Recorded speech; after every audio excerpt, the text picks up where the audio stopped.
말씀 잠언서 12장입니다.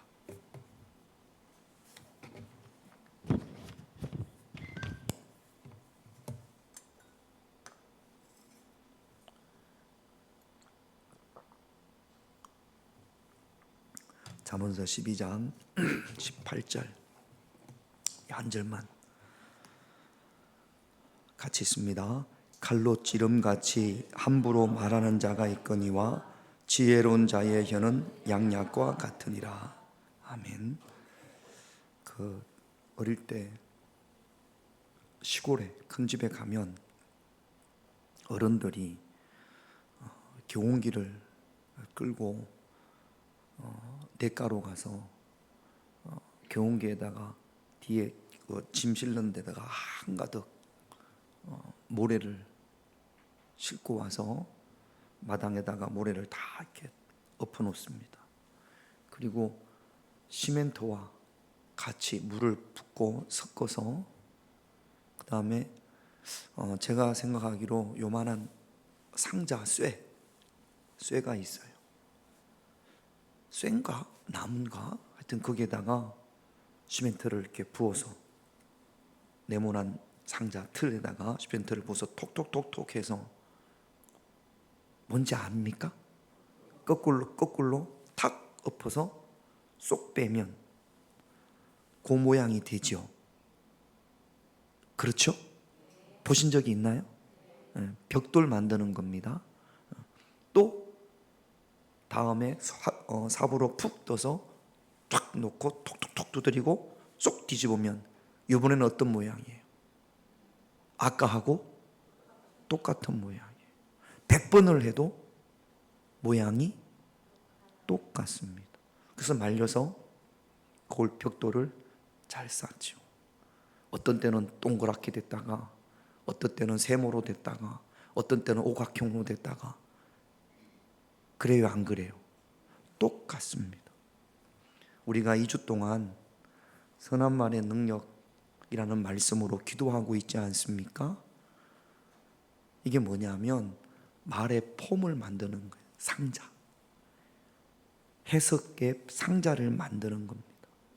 그 상자에다가 시멘트를 넣어도 네모나게 나오고 그 다음에 황토를 넣으면 어떻게 될까요? 시멘트는 하얀색인데 황토는 붉은색이잖아요. 황토를 넣고 톡톡톡 두들겨서 뒤로 이렇게 뒤집어서 쏙 빼면 어떤 모양일까요? 똑같습니다. 같은 모양입니다. 같은 네모입니다. 믿음의 해석의 폼이 만들어지면 어떤 상황을 보더라도 믿음으로 해석합니다. 어떤 말을 들어도 믿음으로 해석합니다. 그 폼이 저와 여러분들에게 만들어져야 합니다. 할렐루야. 내가 내 힘으로 안 돼서 우리가 하나님의 도우심도 구하고 성령의 임재도 구하는 겁니다. 우리가 2주 동안 매일 밤 모여서 말씀 듣고 기도했잖아요. 완벽한 틀은 아니더라도 또 우리가 또 계속 말씀 듣고 기도하겠지만 내가 믿음의 해석의 틀을 만들어야겠구나. 선한 말의 틀을 상자를 만들어야겠구나. 여러분 요즘 정치하는 걸 보면 어떻게 민주당은 민주당처럼 해석하는지 모르겠어요. 모든 사건들을 똑같이 해석합니다. 국민의힘은요. 국민의힘 쪽으로 해석을 해요. 국민의힘이 뭘 하자 그러면 기가 막히게 잘못된 점을 만들어 찾아내지 않습니까? 민주당이 뭐 하자 그러면 국민의힘은 기가 막히게 또 잘못된 걸 찾아내지 않습니까? 어떻게 저렇게 해석을 할까? 둘 다 똑같습니다. 우리는 믿음으로 해석하는 그 믿음의 폼이 저와 여러분들에게 있어야 될 줄로 믿습니다. 할렐루야. 이런 기도회를 통해서 그 틀을, 그 폼을 우리가 만드는 거예요. 그래서 자녀에게 어떤 어려움이나 아니면 반대로 기쁜 일도 마찬가지입니다.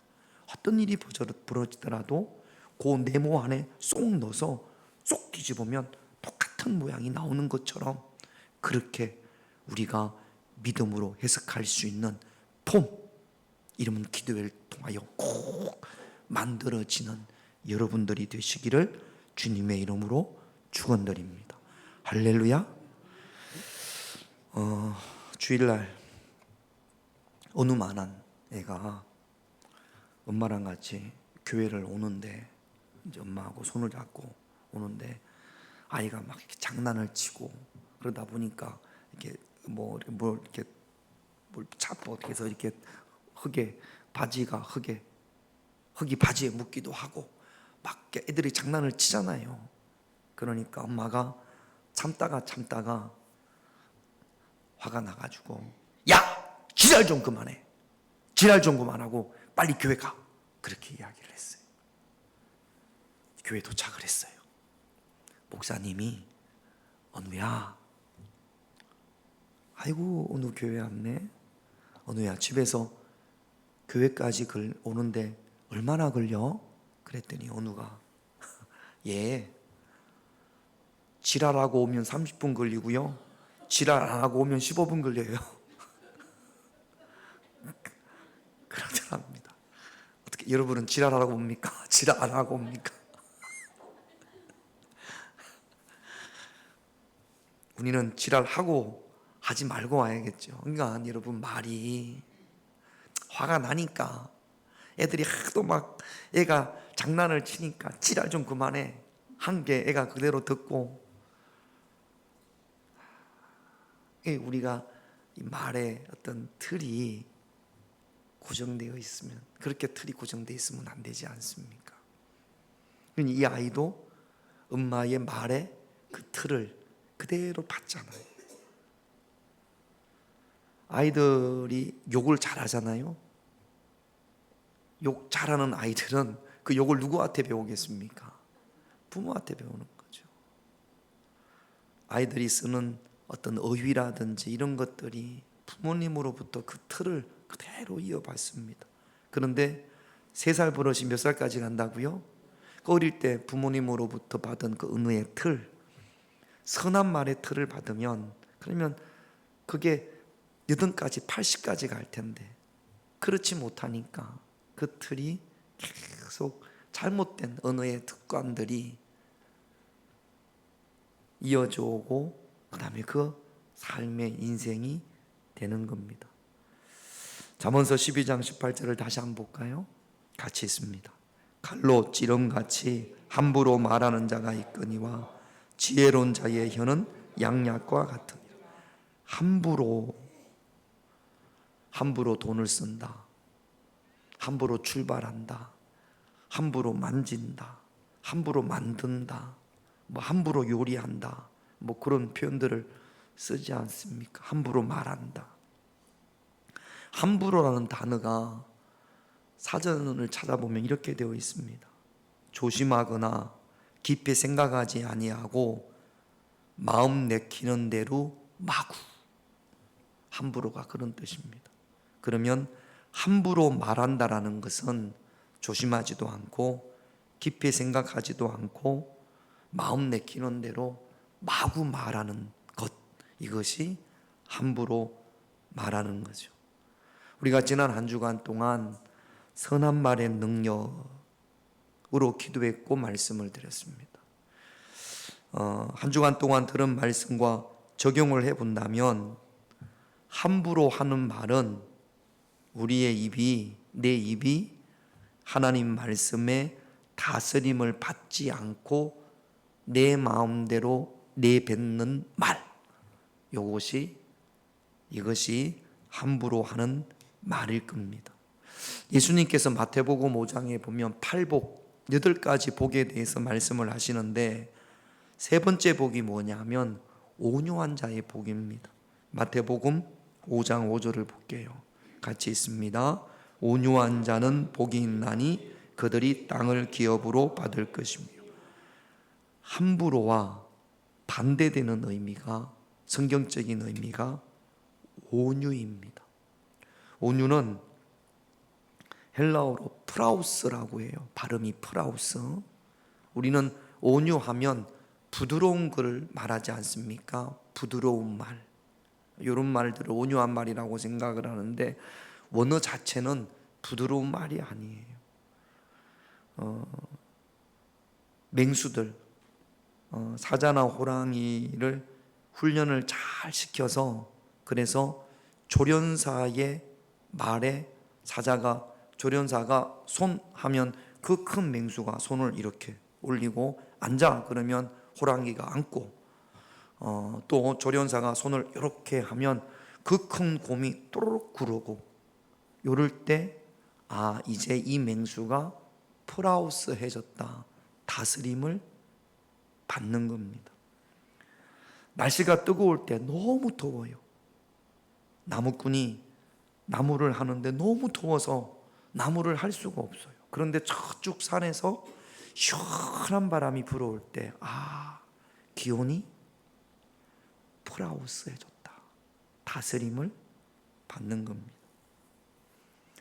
아이들이 열이 펄펄 오를 때, 그럴 때 우리 아이들한테 해열제 먹이지 않습니까? 열이 40도 이렇게 오를 때 해열제를 먹였더니 그 해열제 때문에 아이의 열이 36도로 정상으로 뚝 떨어졌어요. 그럴 때 이 아이가 이제 어떻게 해졌다? 프라우스해졌다, 온유해졌다 라고 이야기를 한답니다, 헬라어 단어가. 그러니까 온유한 자라는 것은 다스림을 받는 자는, 누구로부터, 무엇으로부터 다스림을 받는 걸까요? 하나님으로부터 다스림을 받는 자는, 말씀의 다스림을 받는 자는. 그러면 우리가 말을 입으로 하니까 온유한 입은 어떤 입일까요? 부드럽게 말하는 것도 다스림을 받는 거겠죠. 온유한 입은 하나님의 말씀에 다스림을 받는 겁니다. 그것이 온유한 입입니다. 그러면 온유한 자는 어떤 복을 받는다고요? 땅을 기업으로 받는다고요. 옛날에는 땅이 복이었습니다. 오늘날은요, 이게 땅보다는 사람일 것 같아요.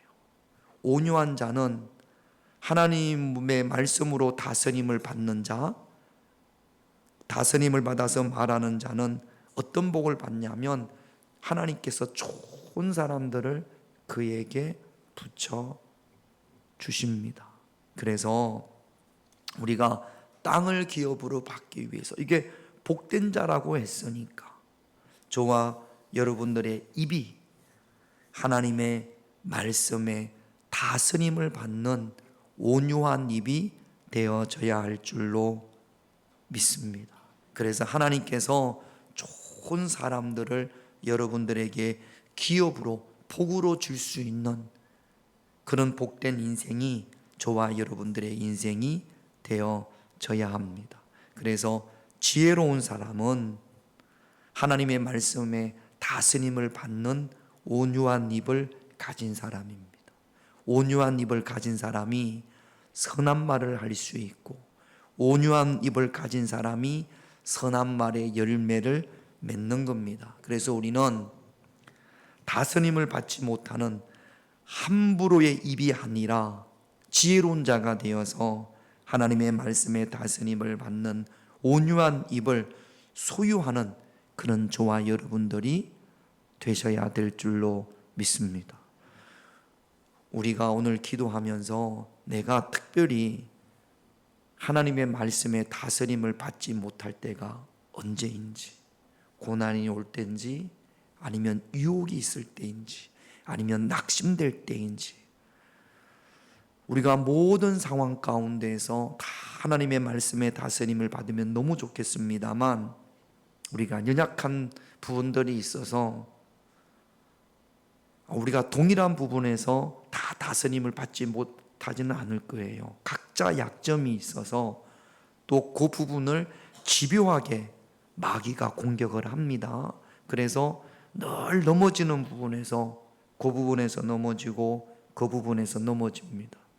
근데 그 부분까지 다스림을 받으면 신앙이 한층 쑥 성장을 하는 거예요. 근데 신앙이 성장하지 못하는 이유가 늘 그 부분에서 주저앉게 되고 넘어지게 되기 때문에, 시험에 들기 때문에 우리의 신앙이 한층 더 성숙하지 못하는 겁니다. 오늘 내가 선한 말을 하지 못하는 부분이 어느 때인지 기도하고 하나님의 도우심을 구할 수 있는 그때도 온유한 입이 되시기를, 프라우스한 입이 되시기를 오늘 이 밤에 우리가 함께 기도하기를 원합니다. 온유한 자, 지혜로운 자의 말은 치료에 힘이 있습니다. 잠언서 12장 18절 우리가 아까 읽었던 말씀 같이 읽습니다. 칼로 찌른같이 함부로 말하거니와 지혜로운 자의 혀는 양약 같으니라. 그 다음에 잠언서 15장 4절도 같이 있습니다. 올량한 혀는 곧 생명나무라도 배역하는 상하게 하느니라. 여기 양약과 같다. 잠언서 12장 18절의 양약과 잠언서 15장 4절의 올량한이라는 그 단어가 사실은 원어는 마르페라는 같은 단어랍니다. 마르페인데 잠언서 12장에서는 양약으로 번역을 했고 잠언서 15장에서는 올량한 눈으로 번역을 했습니다. 지지난주 화요일 날인가 요 말씀을 한번 드렸어요. 마르페가 어원이 어디에 있냐면 라파에서 시작된 겁니다. 여호와 라파는 어떤 하나님이죠? 치료의 하나님이라는 뜻이에요.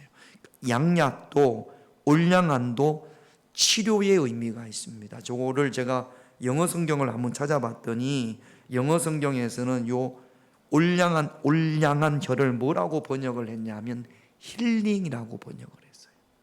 올량한 혀는 우리에게 힐링이 된다. 여러분 힐링이란 말 많이 쓰죠? 힐링이라는 말은 치유받는다라는 뜻입니다. 그렇게 하니까 그게 힐링이 돼. 그 산에 가니까 그냥 힐링이 되더라고. 산에 갔더니 내 마음이 치유가 된다라는 거예요. 내 마음이 치유가 되어진다라는 겁니다. 지혜로운 자의 선한 말은 힐링이 되어집니다. 지혜로운 자의 입은 내 주변 사람들을 힐링시키는 거죠.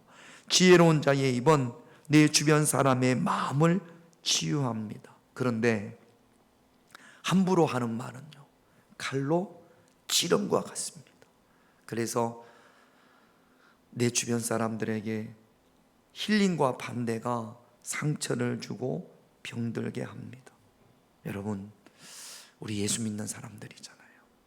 우리 모두가 예수님처럼 말을 통해서 내 주변 사람들을 힐링시킬 수 있는 그런 예수님의 제자가 되어져야 할 줄로 믿습니다.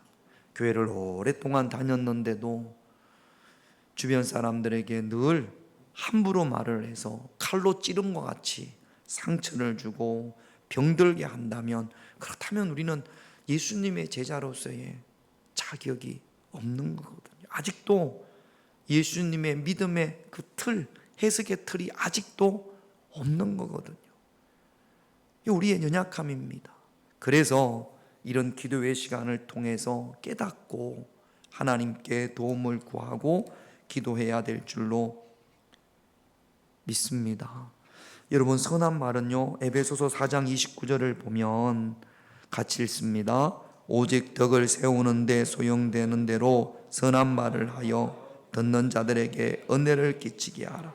선한 말은 기쁨을 주고 또 은혜가 되는 말입니다. 덕이 되는 말인데, 덕을 세우는 선한 말, 어떤 말이 있을까요? 여러분, 우리를 위해서, 우리 죄를 위해서 십자가에 피 흘리신 예수님께서 어떤 말을 하셨냐면, 자, 그 상황을 보면 요한복음 8장 3절 4절을 볼게요. 같이 있습니다.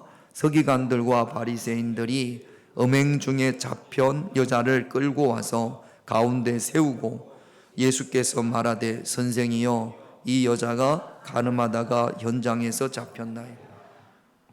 바리새인들과 서기관들이 음행한 여자를 끌고 와서 예수님한테, 이 여자가 간음하다가 현장에서 잡혔어요. 잘했습니까? 못했습니까? 이 여자는 간음하다가 현장에 잡혔어요. 잘한 거예요? 못한 거예요? 잘못한 거죠. 잘못한 거죠. 지금도 잘못한 거고 그 옛날에도 잘못한 거예요.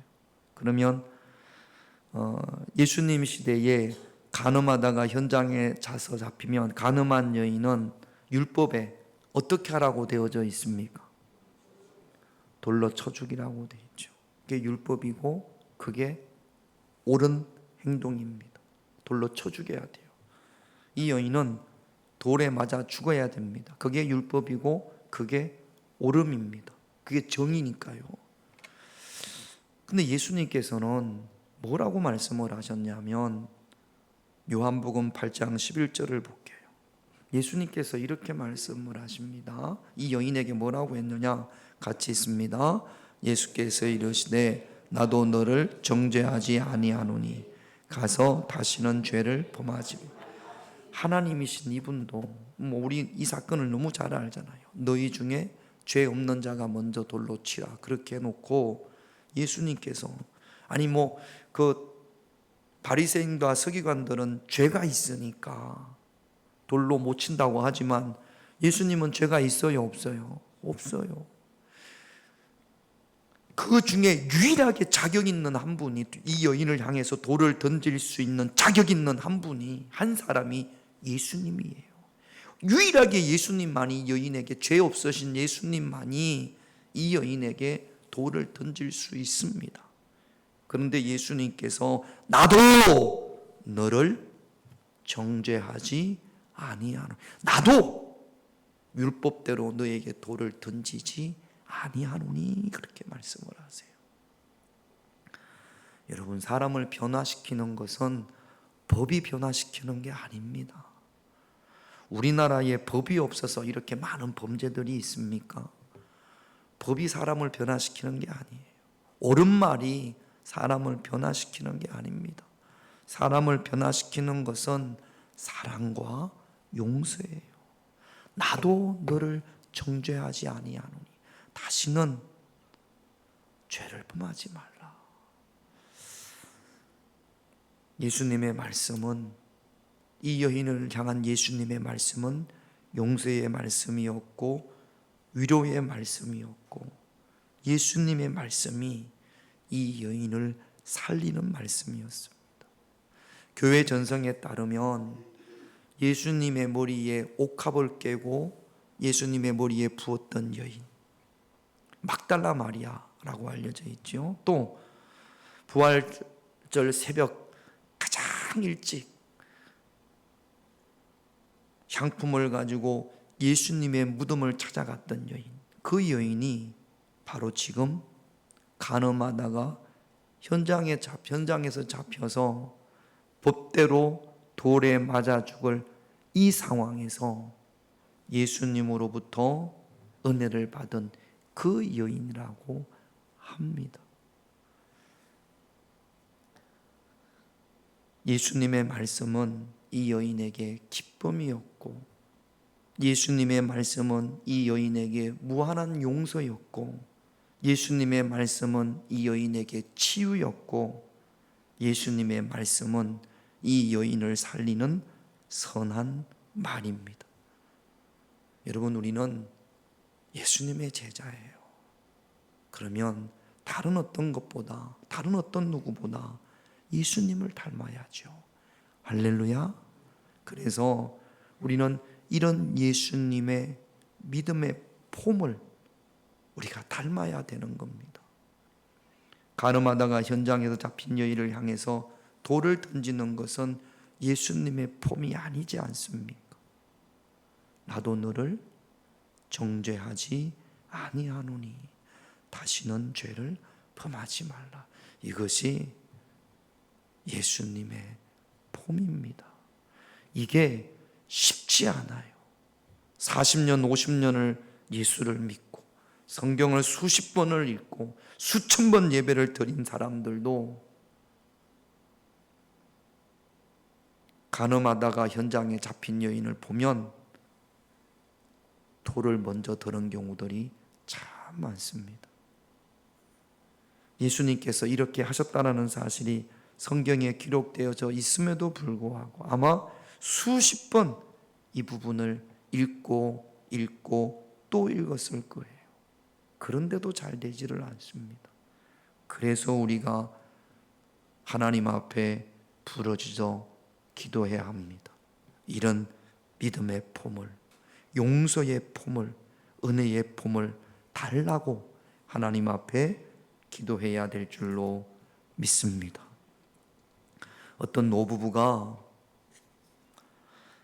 오르막길을 이렇게 우리 고윤남 권사님도 그 미용실에서 이렇게 올라오는 거, 우리 교회로 올라오는 것처럼 이렇게 언덕을 올라가는데 자, 우리 두 분이 있네. 김용래 권사님하고 요한호 장로님하고 이렇게 올라오는데 힘들어요, 안 힘들어요, 장로님? 힘들어요. 힘들게 올라오니까 김용래 권사님이 우리 요한호 장로님에게 영감, 여보, 나 좀 업어줘요. 너무 힘드네. 그래가지고 할아버지도 우리 유한호 장로님도 힘든데 아내가 업어달라고 하니까, 할머니가 업어달라고 하니까 어쩔 수 없이 업었어요. 업어가지고 이제 힘드니까 이제 비틀비틀거리고 올라오겠죠. 미안하니까, 김용래 권사님이 미안하니까, 여보, 나 무거워요? 그러면 유한호 장로님 뭐라고 대답해 하셔야 돼요? 에? 아, 무겁다고 해요? 그래서 안 된 거예요. 아, 괜찮어. 아유, 가벼운데 뭐 그러면 괜찮을 텐데, 이렇게 말하는 남자들이 유한호 장로님을 비롯한 박 장로님도 어쩔지 모르겠습니다만 뭐라고 답을 했냐면, 아이 참, 그런 무겁지 안 무겁겠어? 머리는 돌이지, 얼굴은 절판이지, 간은 부었지, 얼마나 무겁겠어? 김용래 권사님 얼굴이 빨개지네. 할머니가 얼굴이 빨개져 가지고 얼른 내려왔어요. 머리는 돌이지, 얼굴은 절판이지, 간은 부었지, 그러는데 어떻게 타고 있겠어? 업히고 있겠어요. 조금 있으니까 이제 우리 유한호 장로님이 김영래 권사님한테, 아유 여보, 나 도저히 못 걷겠어. 나 좀 업어주면 안 될까? 그러니까 할머니도 힘든데, 김영래 권사님도 힘든데 어쩔 수 없이 업었습니다. 미안하잖아요, 장로님. 그렇죠? 그래서 장로님이 그랬어요. 여보, 생각보다 가볍지? 그랬어요. 그럼 권사님 뭐라고 대답해야 돼요? 지금처럼 확 웃으면서, 쌩긋쌩긋 웃으면서 뭐라고 하냐면, 그럼 가볍지, 머리는 벼지, 허파에는 바람이 들어갔지, 양심은 없지, 싸가지도 없지, 그러니까 너무 가볍지. 서로서로에게 상처는 줄을 만만하는 겁니다. 서로서로에게 평생을 같이 살아온 노부부가 서로에게 상처를 주는 말, 치료하는 말이 아니라 상처를 주는 말만 하는 거죠.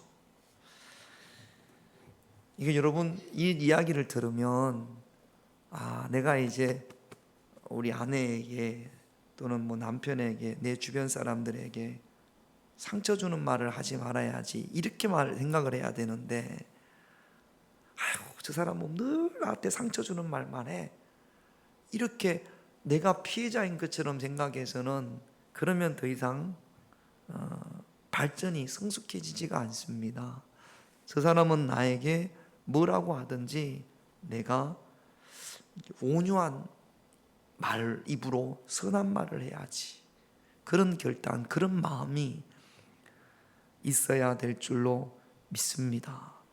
가깝다 보면, 그래서 우리 대전에 오니까 저희 고향에서는 이런 표현을 안 썼는데, 이물없다 보니까 그냥 쉽게 말을 하다 보면 가볍게 말을 하다 보면 아까 잠언서 12장 말씀처럼 함부로 말할 때가 적지 않아 있습니다. 오늘 이것도 우리가 한번 체크를 해보십시다. 다시 한번 우리 잠언서 12장 18절 말씀 다시 한번 읽어볼게요. 시작. 혹은 칼로 찌른같이 함부로 말하거니와 지혜로운 자의 혀는 양약 같으니라. 시편 140편도 같이 있습니다. 뱀같이 그 혀를 날카롭게 하나니 그 입술 아래에는 독사의 독이 있다. 함부로 하는 말, 그러니까 성경적인 우리 가치관으로 봤을 때 하나님의 말씀에 다스림을 받지 않는 말, 그 다음에 날카로운 말, 독한 말, 이런 말들이 내 주변 사람들에게 상처를 주고 몸을 상하게 합니다. 그러니까 사람들이 떠나게 되는 거죠.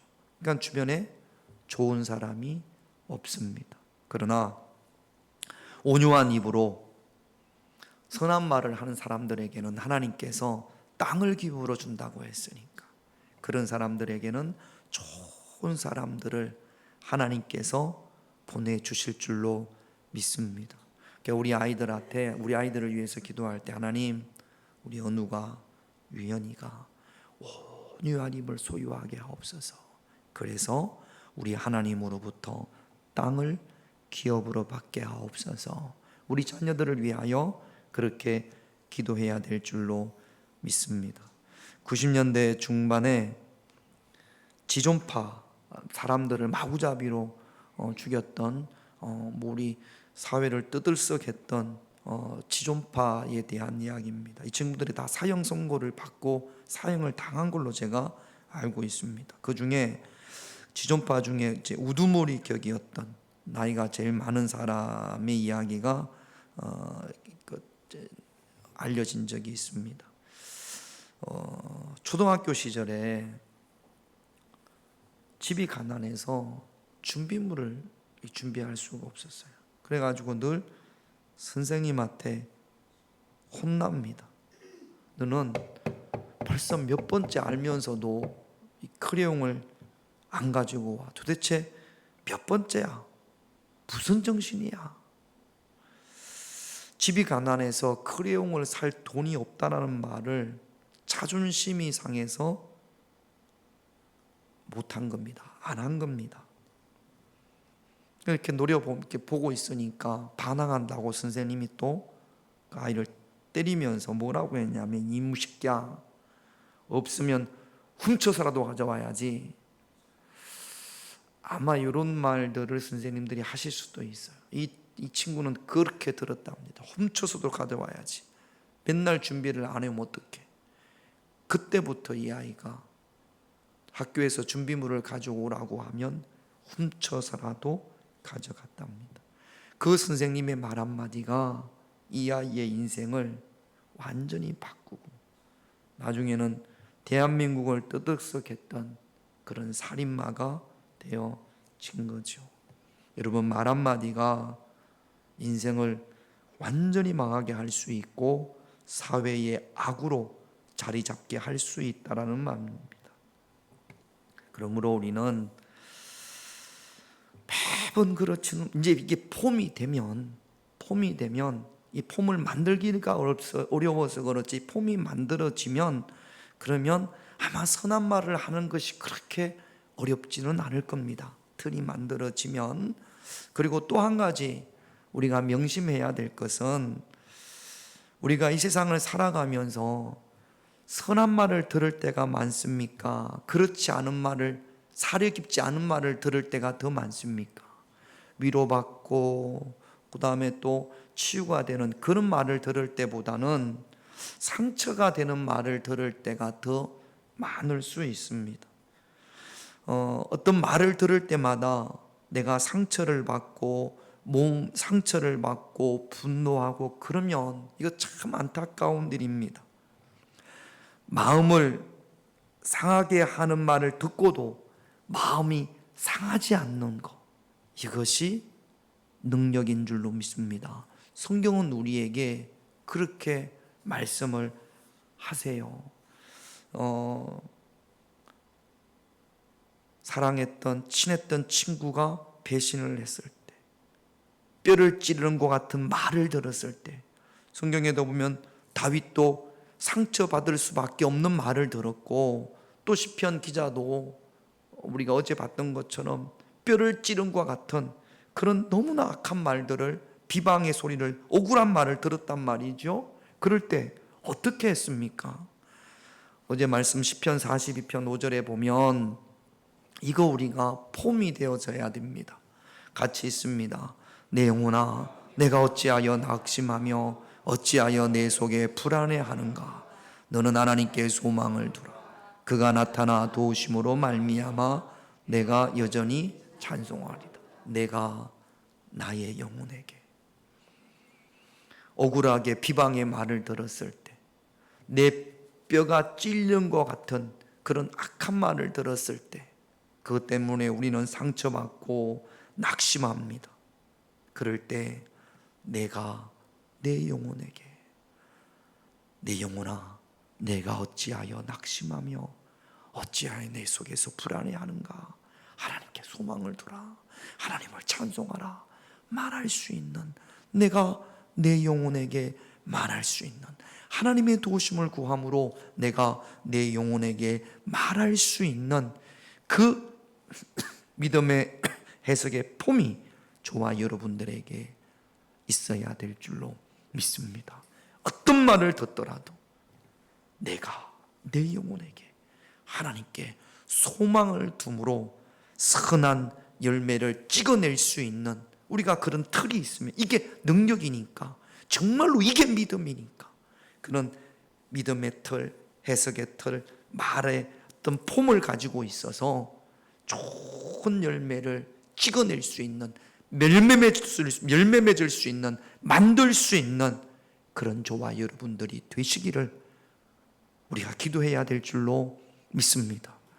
요 기도했는데 집에 가서 누가 툭 여러분들을 찌르더라도 적어도 이번 주만큼만이라도 어떤 이 믿음의 선한 말의 폼이 나와야 될 줄로 믿습니다. 할렐루야. 기도 제목 볼게요. 1번 같이 있습니다. 주님의 말씀에 다스림을 받는 온유한 입이 되어 사람을 기업으로 받는 복을 누리게 되어, 주님의 말씀에 다스림을 받는 온유한 입이 되기를 기도하십시다. 2번 같이 있습니다. 지혜로운 자의 선한 입이 되어 용서의 말, 위로의 말, 살리는 말을 하게, 예수님처럼 나도 너를 정죄하지 아니하노니. 예수님이 그랬잖아요. 법대로 옳은 말대로 그렇게 하지 말고 예수님처럼 그렇게 할 수, 이게 능력입니다. 이게 은혜예요. 이런 말을 할 수 있는 능력 달라고 기도하십시다. 3번 같이 있습니다. 마음이 상하는 말을 듣고도 마음이 상하지 않는 능력을 주시옵소서. 이게 강건합니다. 이게 영혼이 강건할 때 이게 가능한 거거든요. 내가 내 영혼에게 말할 수 있는 그런 은혜와 믿음을 달라고 우리 기도합시다. 우리